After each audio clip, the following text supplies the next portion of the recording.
So the weirdest thing about having your hand crushed is that the pair of eyes across from yours never stop smiling. As knuckles are compressed, as the skin is all but torn off the top of your hand, he always has this grin on his face. Even as the vein bulges from his neck, he smiles until you grudgingly mumble, "That's quite a handshake." And he releases you.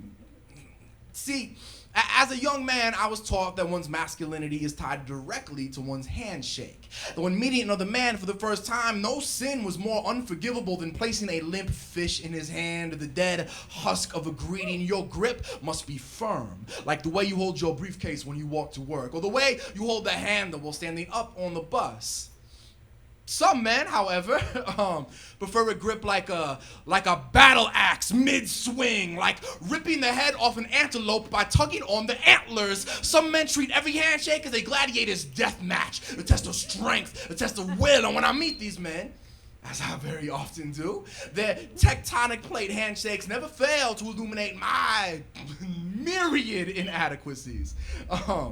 Frozen there with purple fingertips, I'm reminded of the fact that I cannot stand the taste of beer, that cars confuse and frighten me, that I don't really care about sports at all, that when faced with a barbecue and a pair of tongs, I'm going to overcook the meat every single time these men attempt to squeeze the testosterone from my body. Maybe I'm just insecure, but studying his smirk more closely, I think maybe that would make two of us, because as he wrings the color from my fingertips, I find myself wanting to ask him, do you ever feel trapped?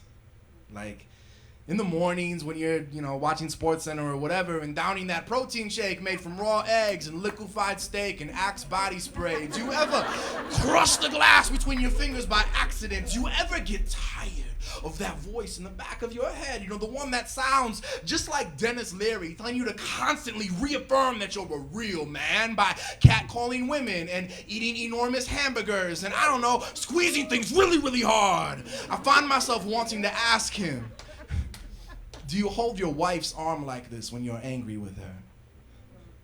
Is there a teddy bear somewhere in your history being ripped away from a pair of hands that just aren't strong enough? Do you remember the first time your father wouldn't let you hold his hand when you crossed the street? Do you remember the way he looked at you? Do you remember being handed your firstborn son and not knowing how to hold him? Do you remember squeezing his shoulders like this the first time he disappointed you? Do you remember what it was you were trying to hold on to?